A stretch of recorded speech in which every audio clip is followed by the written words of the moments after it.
우리 주님의 은혜와 평강이 영과 진리로 예배하는 모든 성도님들께 넘치기를 원합니다. 코로나 때문에 2주를 온라인으로 예배드리고 모여서 예배드리니까요. 되게 오랜만에 뵙는 것 같아요. 네. 잘 회복되고 있습니다. 기도해 주셔서 감사드리고요. 오늘 저희가 추수감사절로 예배를 드리는데 맨날 10월 30일 날 저희가 개척을 했었어요. 그래서 10월 마지막 주를 늘 추수감사절 예배 및 창립감사 예배로 드리는데 코로나 때문에 저희가 한 주 연기돼서 오늘 11월 첫 주 오늘 예배를 드립니다. 지난번에도 제가 한번 말씀드렸죠. 저희 교회 표를 얘기를 드렸어요. 제가 교회를 개척하면서 교회를 제가 꿈꾸는 교회, 제가 목표로 하는 교회를 생각을 하면서 기도하면서 하나님을 기쁘시게 하고 사람을 행복해 하는 그런 교회가 되자, 이런 이제 목표를 세웠습니다. 어떻게 보면 매우 간단한 것처럼 보이죠. 그런데 사실 이게 가장 힘든 거예요. 하나님 기쁘시게 하고 이웃을, 사람을 행복하게 한다는 것은 다른 말로 얘기해서 하나님 사랑하고 이웃을 사랑하자, 이것을 실천하자라는 거거든요. 그게 또 신앙의 모든 것이잖아요. 우리 신앙의 모든 것. 근데 또 가장 기본이 되는 이것이 어렵죠. 기본이 늘 어려운 겁니다. 그럼에도 불구하고 우리의 목표로 삼아서 우리가 이것을 향하여 나아가야 될 줄로 믿습니다. 오늘 표를 다시 한번 생각하면서 그런 생각을 했어요. 우리는 정말 그렇게 살아가고 있을까? 우리가 늘 다시 한번 하나님 기쁘시게 사람을 행복하게 하는 그런 삶을 살고 있는지에 대해서 우리가 늘 되묻고 우리 자신을 한번 되돌아봄이 필요하지 않을까라는 생각을 해봅니다. 우리의 삶이 정말로 그렇게 변화되었는지라는 거죠. 오늘 말씀을 통해서 우리가 그러한 변화에 대해서 한번 같이 생각해 보려고 합니다. 그러니까 우리 신앙의 목표가 있고 신앙생활을 돕는 교회가 있고 또 매주 말씀을 통해서 우리가 하나님의 말씀을 배우고 있다라고 한다면 우리의 삶은 당연히 하나님께서 원하시는 모습으로 변화되어야 되겠죠. 우리가 또 목표로 한 것이 있다라고 한다면 그 신앙의 목표를 따라서 우리의 삶이 정말로 변해가야 되는 것이 옳은 거예요. 하나님을 기쁘시게 사람을 행복하게라고 하는 목표가 있다라고 한다면 정말 우리의 삶이 어제보다 오늘이 최소한 하루하루의 변화가 눈에 띄지 않는다 할지라도 5년, 10년의 변화가 내가 신앙생활을 하고 내가 매주 예배를 드리며 매일같이 하나님의 말씀을 보면서 우리가 신앙생활을 하고 있다면 우리의 삶의 모습이 정말로 과거보다 우리가 변화되어져야 되는 것이 옳다라는 거예요. 만약에 그런 변화가 우리 삶 가운데 일어나지 않다라고 한다면 사실 그것에는요 문제가 있는 것이죠. 내가 무엇인가를 잘못하고 있다라는 거예요. 내가 신앙생활을 하고 있다라고 하는 그 신앙생활하는 것에 문제가 있다라는 거예요. 우리가 이것을 되돌아봄을 통해서 우리의 삶의 점검을 통해서 우리가 알 수가 있는데 우리가 이런 것들을 점검하지 않으면 우리가 이것에 대해서 고민하지 않으면 되돌아보지 않으면 우리는 그것을 전혀 알 수가 없고 그저 관성에 따라서 늘 해오던 대로 신앙생활, 변화 없는 신앙생활, 아무런 성장하지 않는 신앙생활을 하고 있을 뿐이라는 거죠. 그렇기 때문에 오늘은 이런 변화에 대해서 한번 생각해 보려고 합니다. 오늘 우리는 신앙생활을 갖게 되면요, 신앙을 갖게 되면, 믿음을 갖게 되면 다 변화된다라고 이야기해요. 그런데 그럼 도대체 이 변화라는 게 뭘까요? 여러분들도 신앙생활을 하면서 믿음을 갖게 되고 신앙을 갖게 되면서 어떤 변화를 경험해 보셨나요? 그저 주일에 교회에 나와 예배 드리는 것이 내 삶의 변화의 전부일 리는 없습니다. 그렇잖아요. 우리가 하나님을 믿게 되어졌는데 그 믿음의 변화라고 하는 것이 그냥 단순히 주일날 교회에 나오는 것이다, 그것이 믿음의 전부일 수는 없잖아요. 성경은 분명하게 우리에게 변화된다라고 말씀하고 있어요. 도대체 성경이 말하고 있는 변화는 무엇일까? 우리가 이런 사실들을 알기 위해서는 이 변화에 대한 이해가 우리에게 필요하다라는 겁니다. 먼저 예로서 변화에 대한 이야기를 먼저 한번 해보려고 합니다. 예전에 제가 언젠가 한번 설교할 때 했던 예화입니다. 강아지 얘기죠. 강아지 얘기. 아실 거예요. 옛날에 어느 나라에 왕이 강아지를 키웠어요. 너무 귀엽고 너무 좋아했던 강아지인데요. 이 강아지가 뭘 하냐면 끄덕끄덕 고개를 끄덕끄덕만 하는 거예요. 이 왕이 볼 때 너무 귀엽고 강아지가 너무 완벽해 보이지만 고개를 끄덕끄덕만 하는 강아지가 너무 왜 끄덕끄덕만 하지? 좀 도리도리도 했으면 좋겠는데 라는 생각을 가져서 나라에 이제 공문을 붙인 거죠. 우리 강아지, 내 강아지를 도리도리 할 수 있게 하면 내가 금은보화를 주겠다. 상금을 걸었어요. 수많은 사람들이 와서 이제 강용석 같은 사람들이 와서 이제 훈련을 시키는데 도리도리가 안 되는 거예요. 강아지가 고개만 끄덕끄덕 하는 거예요. 기한을 정했는데 아무리 기다려도 아무리 사람들을 데려와도 안 되는 거예요. 포기하려고 하는데 어떤 한 사람이 나타났죠. 이 사람이 와서 낡은 가방 하나를 들고서 옵니다. 그러면서 자기 신이 도리도리 할 수 있게 하겠다라는 거예요. 그러면서 개와 자기 단둘만의 시간을 허락해달라. 그래서 이제 강아지를 데리고 이 사람이 방으로 들어갔어요. 이 사람이 한 일이 뭐냐면요. 그 낡은 가방에서 가방을 열어서 뭘 하나를 꺼냈어요. 그게 뭐냐면 벽돌. 그리고서 그 벽돌로다 그냥 강아지를 한 대 머리를 퍽 쳤어요. 그러고서 하는 얘기. 또 맞을래? 그랬더니 강아지가 도리도리 하는 거죠. 이때부터 강아지가 도리도리를 하는 거예요. 그러니까 왕이 이제 강아지가 도리도리를 하니까 너무 기뻐서 약속했던 금은보를 다 준 거예요. 그 사람은 떠나갔어요. 근데 이상한 거예요. 강아지가 이제는 도리도리만 할 줄 알지 고개를 끄덕끄덕을 못 하는 거예요. 이거 왜 이러나? 얘가 병이 들었나? 또 사람들을 불러 모았어요. 고치게 하는데 강아지가 안 돼요. 도리도리만 하는 거예요. 끄덕끄덕을 못 해요. 그러니까 이 사람이 그 바꾼 사람, 그 도리도리 하게 만든 사람을 수소문으로 해서 부른 거예요. 그러니까 이 사람이 또 등장을 해요. 가방 하나를 들고, 호름한 가방 하나를 들고 등장을 해요. 그러면서 이 자신이 할 수 있다라는 거예요. 그러고서는요, 강아지한테 가요. 강아지를 딱 들어안고선 귀에다가 한마디를 하는 거죠. 뭐라고 했을까요? 너 나 알지? 그랬더니 강아지가 끄덕끄덕. 네.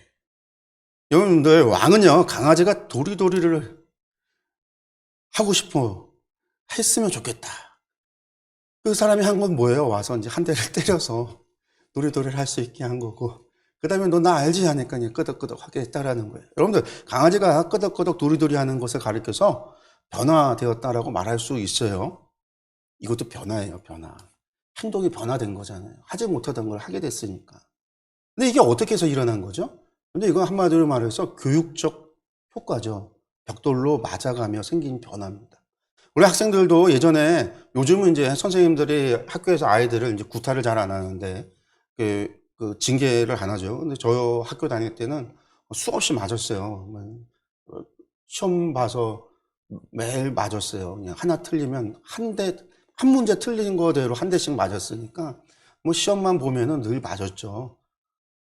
맞기 싫으면 공부를 하는 거예요. 맞기 싫어서 공부를 하는. 근데 어쨌든 이것도 교육적 효과예요. 벽돌 맞아가며 생기는 변화입니다. 근데 이러한 변화를 가리켜서 성경에서 이야기하는 성도의 변화라고 말하지 않아요. 교육적인 변화가 아니라는 거예요. 부모가 교회 다니니까 억지로 자녀들이 교회 나오는 게 내가 교회 다녔다 주일날 교회 나와서 예배를 드린다. 이게 성경이 말하고 있는 우리가 주님을 믿어서 신앙의 변화가 일어났다라고 하는 변화가 아니라는 거예요. 성도의 변화라는 것은요, 성경에서 말씀하고 있는 정말 믿음과 신앙으로 말미암아 일어나는 변화를 가리켜요. 그래서 이것을 갖다가 이제 성경적인 변화라고 제가 이야기를 하죠. 그리고 다른 말로 이야기하면 성화라는 말로, 우리 감리교, 우리 웨슬리 목사님의 말로 빌어서 이야기한다면 성화라는 말로 표현을 해요. 거룩하게 변화된다라는 거죠.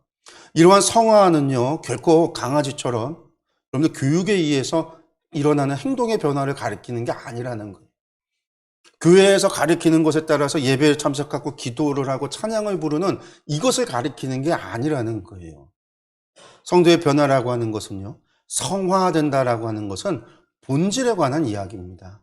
죄인이었던 사람이 거룩한 사람이 된다라는 거예요. 죄인이 의인이 된다라는 이야기예요. 이것은 마치 흙이 사람이 되는 것과 같은 변화, 본질이 변화되는 것을 가리키는 거예요. 교육에 의해서 혹은 두려움, 교육, 징계와 징벌, 이런 구타를 통해서 일어나는 두려움이나 고통에 대한 두려움 때문에 일어나는 행동의 변화를 가리키는 게 아니라 본질이 바뀌는, 흙이 사람이 되는 그런 역사라는 거예요. 절망과 분노와 두려움과 그와 비슷한 상황에서 단순히 그러한 증상들이 감소하는, 두려움이 줄어들고 분노가 줄어들고 절망이 줄어들고 그런 것을 가리켜서 성화됐다라는 얘기가 아니라, 내 환경이 바뀌어서 그런 것들이 감소했다라는 게 성화됐다라는 얘기가 아니라 본질이 바뀌었다라고 하는 것이 성경이 우리에게 이야기해주고 있는 거예요. 성도 여러분, 그러면 우리의 본질적인 문제가 무엇일까요? 그것은 우리가 죄인이다라는 사실입니다. 죄인이다라는 거예요. 우리는 모두 날 때부터 죄인이라는 거죠. 우리는 이것을 가리켜 뭐라고 얘기하냐면 원죄라고 이야기합니다. 그럼 원죄로 태어난 우리의 상태는 어떤 상태일까요? 이것에 대해서 우리가 정확하게 이해를 해야 돼요. 한마디로 말해서 의롭지 못한 상태, 거룩하지 못한 상태입니다. 그렇게 거룩하신 하나님과 함께할 수가 없는 거죠. 그래서 우리에게 무엇이 필요하냐면 우리가 거룩해져야 되는 변화가 있어야 된다라는 거예요. 성화가 있어야 된다라는 거예요. 왜? 하나님께서 내가 거룩하니 너희도 거룩하라라고 말씀하시니까. 우리가 거룩하신 하나님과 함께하기 위해서는 우리가 거룩해져야 되는 변화가 일어나야 되니까. 그러면 원죄로 태어난 우리가 어떠하다라는 거예요? 우리의 상태가 어떠하다라는 거죠? 우리는 죄인이다라는 거예요. 거룩하지 못하다라는 거예요. 우리는 의롭지 못하다라는 거예요. 우리는 부정하다라는 거예요. 그런데 이것에 대해서 사실 우리가 교회에서 정확하게 잘 배우질 못했어요. 잘 가르치질 않아요. 이게 교리적인 문제, 신학적인 것으로 잘 가르치질 않아요. 정확하게 설명을 안 해줘요. 그냥 우리는 모두 죄인입니다. 이것으로 끝이에요. 이게 의미하는 게 무엇인지를 정확하게 설명하지 않는다라는 거예요. 그래서 내가 죄인이다라고 하는 게 나의 상태가 도대체 어떠한 상태인지를 우리가 모르고 있는 거예요. 모르고 있으니까 내 안에 일어나는 변화도 잘 모르는 거예요. 내 자신이 죄인이라는 것도 나는 잘 인식하지 못하고 내 안에서 이루시는 그 변화도 내가 알지 못하니까 하나님께서 내 안에서 어떤 일들을 이루고 계시는가에 대한 하나님의 역사도 모르는 이런 문제가 우리 가운데서 발생을 하는 거예요. 여러분, 이 문제를 해결하기 위해서는요, 우리가 죄인이다라고 하는 것, 여기서부터 출발을 해서 정확한 이해를 가지고 가야 돼요. 그러니까 원죄의 상태에 대해서 우선 이해해야 한다라는 거예요.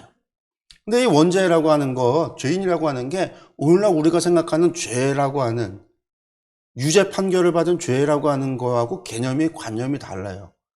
의미가 다르다라는 거예요. 왜냐하면 오늘날 죄인이라는 의미는 뭐냐면요, 법원에서 유죄 판결을 받은 상태를 죄인이라고 그래요. 그렇습니다. 어떤 죄를 지어서 죄인이라는 판결을 받으면 죄인이에요. 그러니까 어떤 죄라고 하는 결과물이 있어야 죄인이 되는 거예요. 결과물이 있어서 그것을 유죄 판결을 받을 때 죄인이 되는 거예요. 그러니까 유죄 판결이 내리기 전까지는 죄인이 아니에요. 뿐만 아니라 죄의 결과물도 없으면 죄인이 아니라고 생각을 하는 거예요. 그러니까 우리가 특별하게 살인죄를 안 하고 거짓말을 안 하고 사기를 안 치면 웬만큼 살아가면 그냥 법 없이도 산다고 생각하고 자신은 의롭다라고 생각하고 자신은 죄인이라고 하는 것에 대해서 동의하지 못하고 살아간다라는 거예요. 그래서 부모들이 하는 얘기 가운데 어떤 이야기들을 많이 해요. 아이가 잘못하면요, 부모들이 우리 아이 원래 그렇지 않아요. 원래 그렇지 않다는, 친구 잘못 사귀어서 그래요. 보통 하는 얘기가 그거예요. 혹은 실수로 그랬다라는 얘기 많이 해요. 그저 실수지 원래 나쁜 애는 아니라는 거죠. 그러나 성경이 우리에게 죄인이라고 이야기하는 것은요, 우리가 인생 살면서 거짓말 좀 하고 때론 친구 좀 잘못 사귀어서 실수도 하고 이런 것을 가리켜서 죄인이다라고 이야기하는 게 아니라는 거예요.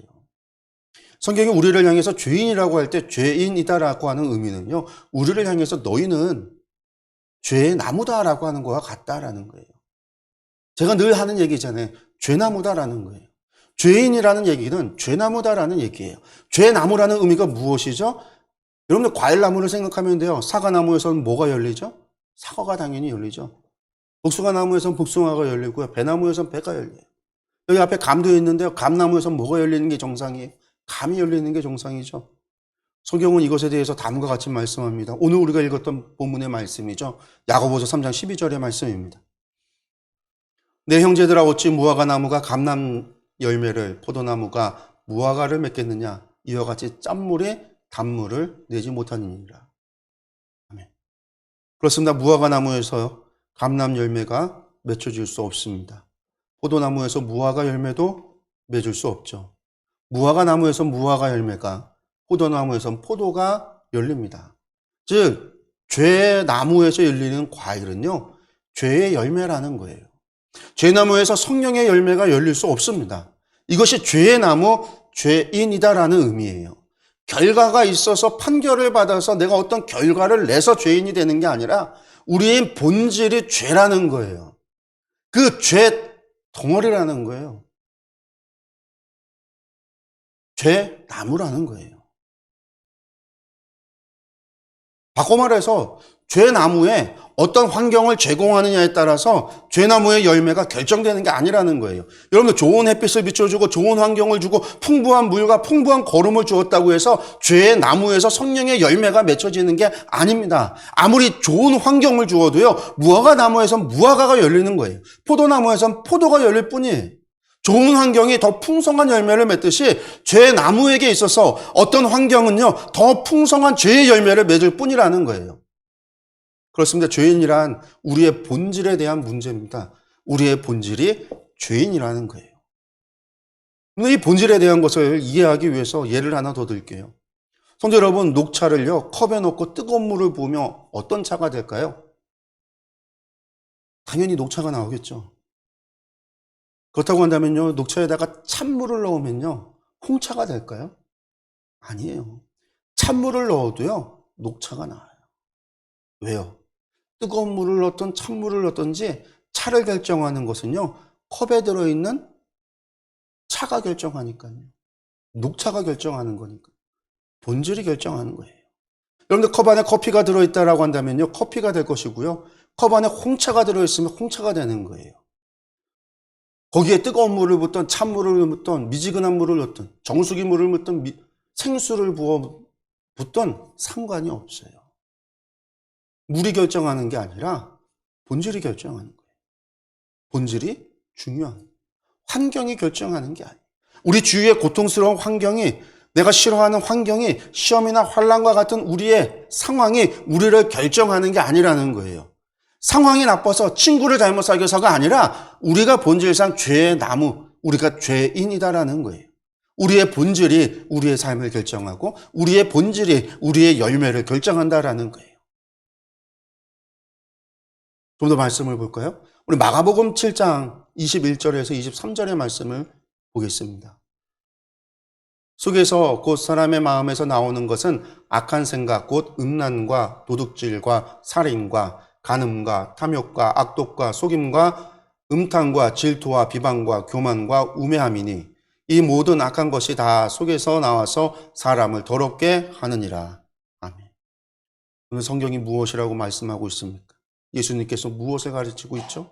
사람의 마음에서 나오는 것이 사람을 더럽게 한다라는 겁니다. 죄의 열매라고 할 수 있는 악한 생각, 곧 음란과 도둑질과 살인과 간음과 탐욕과 악독과 속임과 음탕함과 질투와 비방과 교만과 우매함. 여러분들 이 모든 악한 것이요, 다 사람의 마음에서 나온다라는 거예요. 왜 사람의 마음에서 그런 것이 나올까요? 우리 사람의 마음이 악하기 때문에, 우리의 사람의 마음이 죄의 덩어리이기 때문에요. 죄 그 자체이기 때문에요. 우리에게 있어서 죄의 열매가 맺혀지는 것, 죄의 결과가 나오는 것은 우리가 죄의 나무라고 하는, 우리가 죄인이기 때문에 그래요. 성도 여러분, 우리가 죄인이다. 이 의미가 이제 이해가 가시나요? 근데요, 이것이 의미하는 것이 더 있어요. 그게 뭐냐면 우리가 죄 나무인 이상 우리를 위하여 행하는 모든 것은요, 죄가 된다라는 거예요. 여러분들 죄 나무를 양육하는 것이 죄가 되는 거죠. 왜? 그 결과는요, 죄의 열매를 맺는 거니까요. 이것이 무엇을 의미합니까? 오늘 아침 여러분들 아침 드셨죠? 여러분들 아침을 먹은 것이 죄가 되는 거예요. 죄가 아니라고요? 여러분 아침 먹어서 뭐 하게요? 영향을 받아서 내가 힘을 내서 뭘 하요? 죄 지으려고? 내가 나에게 영향을 공급하는 것이 뭐 하는 거예요? 죄 나무를 더 튼튼하게 하는 거고요. 죄 나무를 성장시키는 거고요.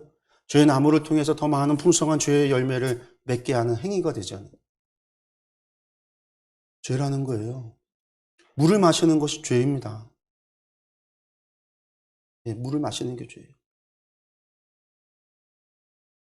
물 마셔서 뭐 하게요? 나를 위해서 행하는 모든 것이 죄가 된다. 죄나무가 사는 것이 죄의 열매를 맺는 것이기 때문에. 내가 숨을 쉬는 게 죄예요. 여러분들 더 놀라운 이야기를 할까요? 우리가 기도를 하는데 그 기도가 죄가 될 수 있다는 거예요. 나를 위하여, 나의 정욕을 위해서, 나의 욕심을 위해서 드리는 기도가 죄가 된다는 거예요. 그러니까 하나님께서 구약에서 수없이 이스라엘 백성들이 간구하는 기도 소리에 하나님은 뭐라고 하세요? 죄라고 그러세요. 진노하세요. 그들이 드리는 예배가 죄가 될 수 있다고요. 찬양 소리를 그쳐라. 그 비파와 수금을 멈춰라. 차라리 성정문을 닫아버리겠다. 하나님께서 내가 너희가 지키는 절기와 대회를 내가 싫어한다. 왜 그런 얘기를 왜 하세요? 여러분들 예배가 나를 위하여 드려질 때 죄가 된다라는 거예요. 나를 위해서, 죄인을 위해서, 죄나무를 위해서 행하는 모든 것이 죄가 될 수 있다라는 거예요. 그래서 구약에서 하나님께서 그렇게 이스라엘을 향해서 분노하시는 거죠. 그들의 예배를 향해서, 그들의 기도를 향해서, 그들의 간구하는 소리를 향해서, 그들의 찬양 소리를 향해서 말씀하시는 거예요.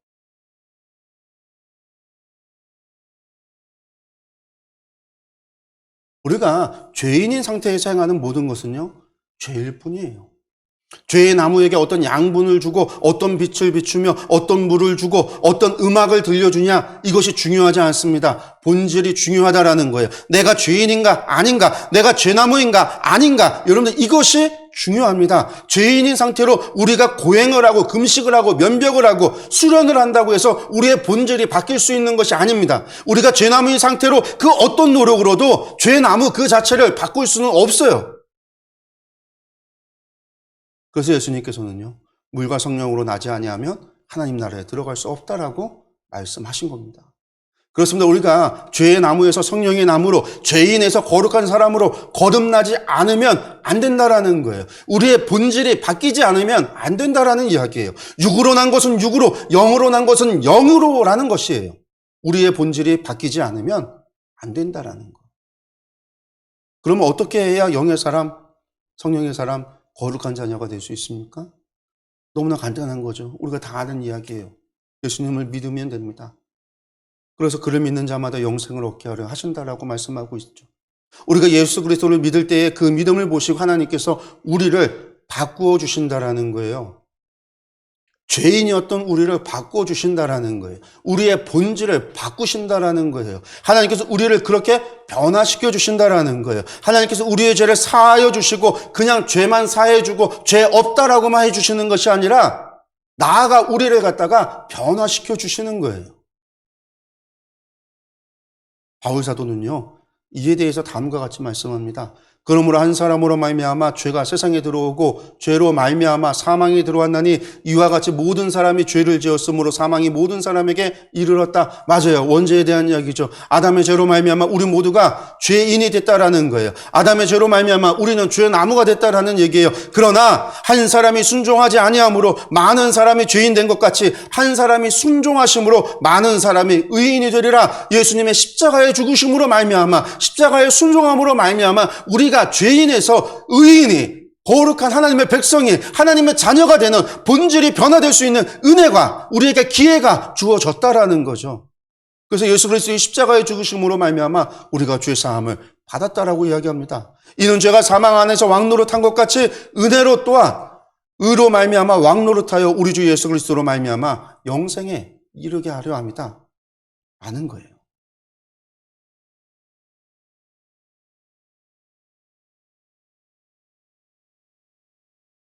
바울 사도는요, 계속해서 이야기합니다. 로마서 6장 한번 말씀 볼까요? 로마서 6장 6절에서 8절의 말씀입니다. 우리가 알거니와 우리의 옛사람이 예수와 함께 십자가에 못 박힌 것은 죄의 몸이 죽어 다시는 우리가 죄에게 종노릇하지 아니하려 함이니 이는 죽은 자가 죄에서 벗어나 의롭다 하심을 얻었음이라. 만일 우리가 그리스도와 함께 죽었으면 또한 그와 함께 살 줄을 믿노니. 아멘. 성도 여러분, 죄인이 거룩하신 하나님의 백성이 되고 나아가 자녀가 된다는 것, 여러분 이것이 신비입니다. 제나무인 우리가 성령나무가 된다는 것, 여러분들 이것이 기적입니다. 거듭남이 은혜입니다. 우리 안에 일어난 변화란 무엇이냐면 우리의 삶이 변화된다. 우리의 사업이 변화된다. 여러분들 내 삶에 있어서 행운이 깃든다. 이런 것을 이야기하는 게 아니라 죄인인 내가 하나님의 백성이 되어줬다라는 것. 죄인이었던 우리가 성령으로 말미암아 거듭났다라는 사실이 이것이 은혜라는 거예요. 여러분들 어떻게 이런 일이 일어나는지 논리적으로 과학적으로 설명할 수 없습니다. 우리의 몸이 우리의 성분이 변화되어졌는가 그런 의미가 아니라는 거예요. 이것은 오직 하나님의 전적인 능력이에요. 의롭다 하시는 하나님의 능력이에요. 거룩하게 하시는 하나님의 은혜예요. 하나님의 사랑의 결과일 뿐입니다. 그러므로 우리는 바울 사도의 말대로 이와 같이 너희도 너희 자신을 죄에 대해서는 죽은 자요 그리스도 예수 안에서 하나님에 대해서는 살아있는 자로 여기면 되는 겁니다. 여러분들 그러면 정말 바뀌었을까요? 여러분 정말 믿음으로 변화되어졌나요? 우리의 겉모습이 바뀌는 것이 아니라 우리의 본질이 바뀐다라고 하는 것. 여러분 이것을 어떻게 알 수 있죠? 우리가 이제는 성령의 사람이 되었다라는 증거가 우리에게 있습니까? 증거가 있어야죠. 증거가 있습니다. 우리가 이 증거를 알아야 믿음 가운데 거하고 확신을 가질 수 있습니다. 그런데 그러면 그 증거가 무엇이냐? 먼저 우리에게 일어난 변화를 먼저 알아야지만 돼요. 본질이 어떻게 변화됐는가를 알아야 되겠죠. 가장 중요한 것은 우리에게 일어난 변화가 무엇이냐라는 거예요. 우리가 믿음으로 말미암아 거듭났다라고 하는데 그 거듭남으로 일어난 우리 안에 일어난 변화가 무엇이냐라는 거예요. 사도 바울은 이에 대해서 다음과 같이 말씀합니다. 너희는 너희가 하나님의 성전인 것과 하나님의 성령이 너희 안에 계시는 것을 알지 못하느냐. 아멘. 성도 여러분, 이것을 알지 못하십니까? 거듭나면 성령님께서 우리 안에 계시다라는 거예요. 이제는 성령님께서 우리 안에 계시며 우리를 거룩한 하나님의 성전으로 삼으셨다라는 이야기입니다. 성령님께서 우리 안에 거하심으로 우리는 성령님과 연합한 자가 된 것입니다. 이제는 죄나무가 아니라 성령 하나님께서 계시는 거룩한 성전, 거룩한 백성, 거룩한 성령의 나무가 된 거예요. 그렇게 거듭난 자에게 성령의 열매가 맺혀지는 거죠. 성도 여러분, 이제 여러분은 성령님과 함께 하시는 하나님의 거룩한 백성이 되었습니다. 여러분의 죄의 본질이 바뀌었습니다. 여러분들의 본질이 바뀌었어요. 이것이 아직도 믿어지지 않으십니까? 내 안에 성령님께서 계시다라고 하시는데 성령님께서 느껴지지 않으십니까? 여러분 그럴 수 있죠. 그럴 수 있어요. 근데 그것이요 무지에 의해서 느끼지 못하거나 우리가 무지에 의해서 알아차지 못하는 것일 수도 있어요. 무엇에 관한 무지냐? 성령님에 대한 무지. 성령님께서 우리 안에 계시면서 무엇을 하시는지, 성령님께서 우리 안에서 우리 가운데서 어떤 변화를 일으켰는지를 우리가 알지 못하기 때문에 그것이 성령님의 살아계심인지, 성령님이 나와 함께하고 계심인지, 성령님의 역사인지를 모르는 것 뿐이다라는 거예요. 성령님께서 우리 안에 계셔서 하시는 일이 무엇일까요? 많은 일들을 하는데요. 오늘은 중요한 것 두 가지만 말씀을 드리려고. 첫째, 성령님께서 우리 안에 계셔서 행하시는 일은요. 우리로 예수님을 주님으로 고백하게 하는 일이에요. 고린도전서 12장 3절입니다.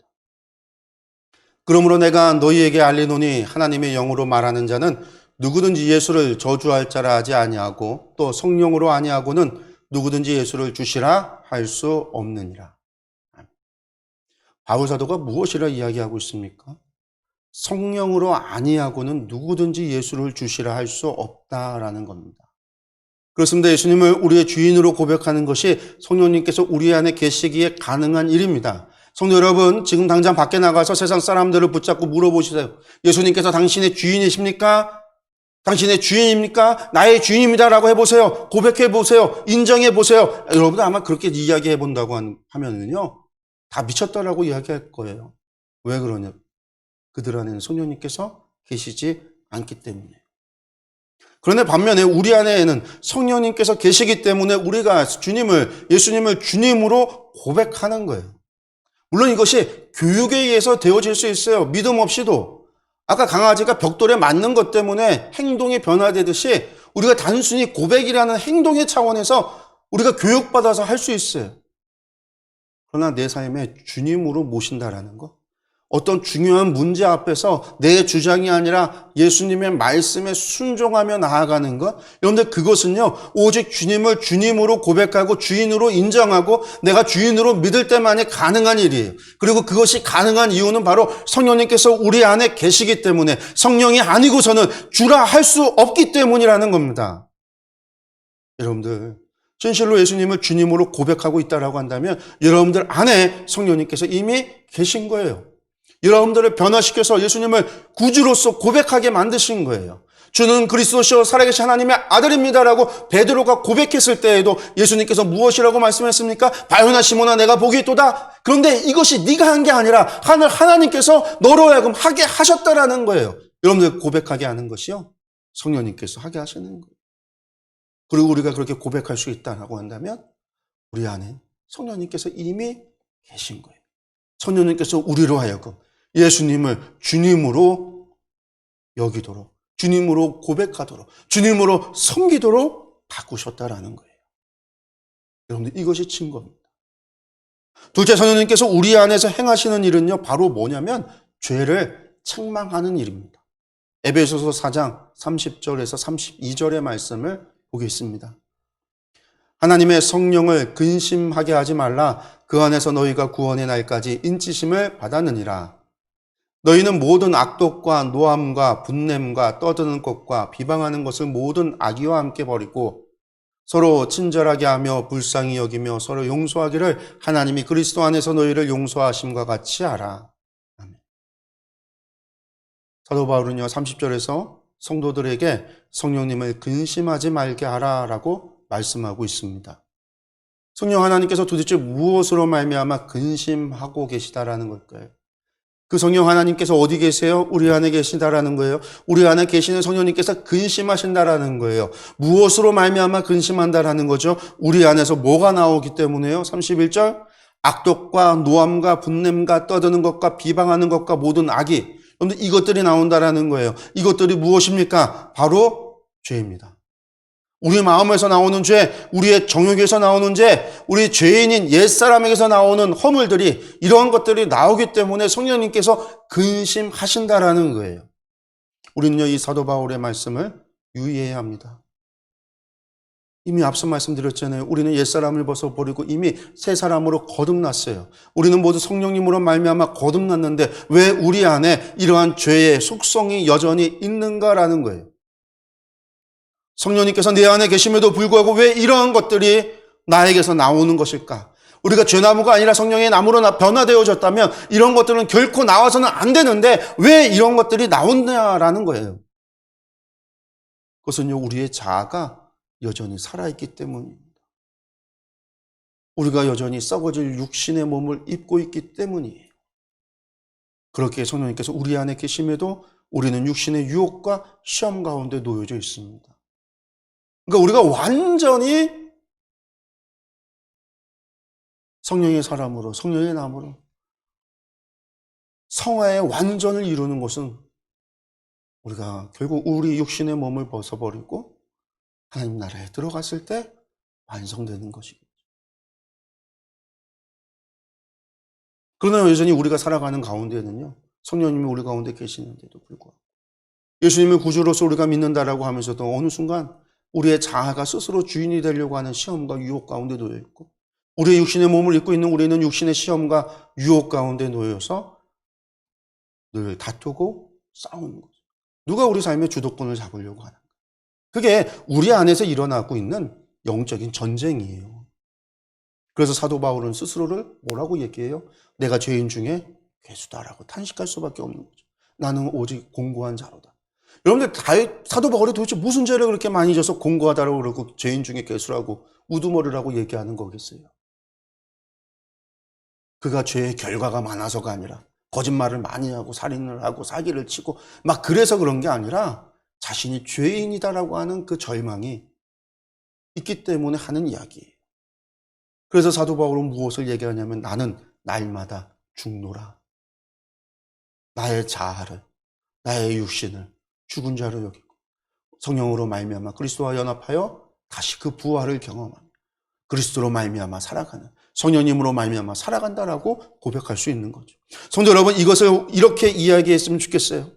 여러분들 사과나무에서 사과 열매가 열리지만 우리가 잘 살펴보면은요, 다 같은 사과가 아니에요. 한 나무에 놔도요, 병든 사과도 있고요, 새가 날라와서 쪼아먹은 사과도 있어요. 비바람에 낙과가 된 것도 있고요, 햇볕을 잘 받지 못해서 색이 좋지 못한 것도 있어요. 여러분들, 같은 나무에 같은 과일이라고 해도 다 같지 않다라는 거예요. 그렇습니다. 우리가 성령나무가 되었다고 해서 모두 좋은 성령의 열매를 맺는 것이 아니라는 것. 여러분들, 이것을 우리가 이해해야 해요. 우리가 영의 양식을 충분히 공급하지 않는다라고 한다면 나무는요, 자라나지 못할 거예요. 열매도 맺지 못할 겁니다. 우리가 관리를 잘 못하면요, 우리의 열매는요, 병들고 시들고 상할 거예요. 우리에게 사랑이 없어서가 아니라 여러분들, 사랑이 병든 거예요. 희락이 없는 것이 아니라 희락의 열매가 상처받아 아파하는 거예요. 오래 참음이 없는 것이 아니라 비바람에 낙과되어 떨어져 버린 거예요. 자비가 없는 것이 아니라 시들어 버린 겁니다. 양선이 없는 이유는 우리에게 누군가에 의해서 도적 맞아서 설이 맞아 사라졌기 때문이에요. 충성이 없는 이유는 양분을 주지 않아 열매를 맺도록 자라지 못한 이유입니다. 온유가 병든 이유는요, 관리하지 않아 벌레를 먹어서 그래요. 절제가 없는 이유는 나무에 병이 들었기 때문이에요.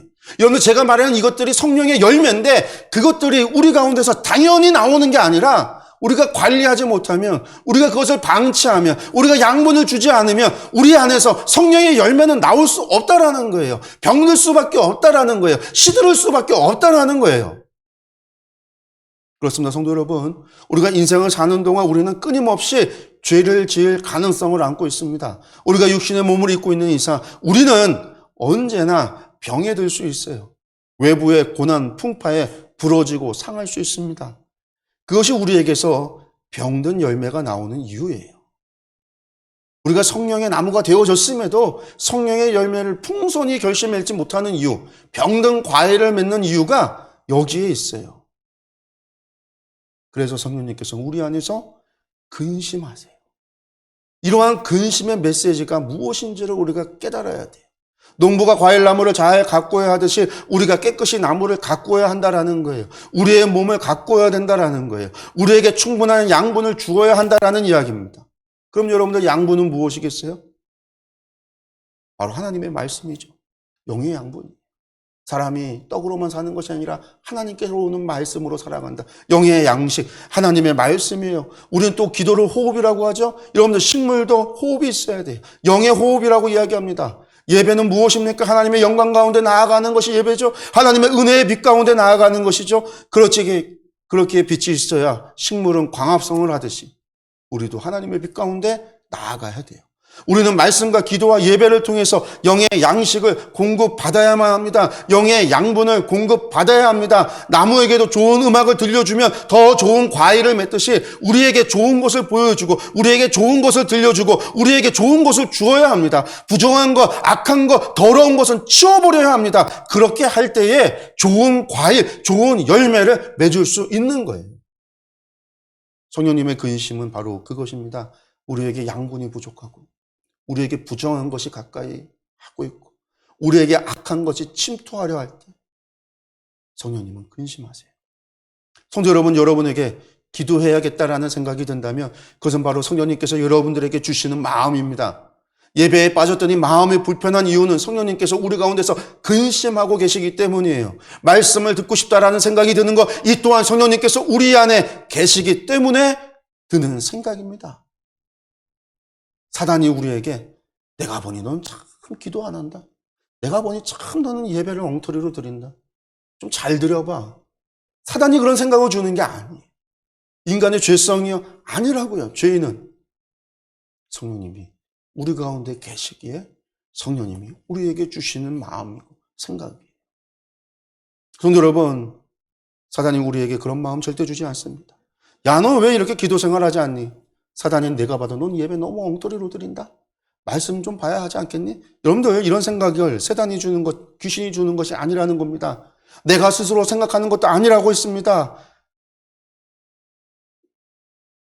세상 사람들한테 가서 당신은 왜 예배 안 드려요? 왜 기도 안 하세요? 왜 말씀 보지 않습니까? 라고 묻는다면 미쳤다라고 이야기하겠죠. 왜 그럴까요? 그들에게는 성령님이 계시지 않기 때문에요. 우리 안에 그러한 생각이 들고 우리 안에 그러한 마음이 들고 그러한 죄책감이 우리 가운데 든다면 그것은 바로 성령님께서 우리 안에 계시다라는 거죠. 이것이 우리 안에 일어난 변화예요. 그러므로 말미암아 우리가 믿음으로써 행할 때에 그것이 죄가 되지 않는 거예요. 믿음 없는 기도는요, 믿음 없는 예배는요, 믿음 없는 음식 섭취는요, 여러분들 그 모든 것이 죄예요. 모든 것이 죄의 죄를 더하는 거예요. 죄나무를 가꾸는 거예요. 더 많은 풍성한 열매를 맺게 하는 거예요. 그러나 믿음으로 말미암아 거듭난 자가 하는 것은요, 그것은 죄가 아닌 거예요. 성령의 나무를 가꾸는 거죠. 하나님 보시기에 기뻐하시는 더 풍성한 열매를 맺게 변화되는 거예요.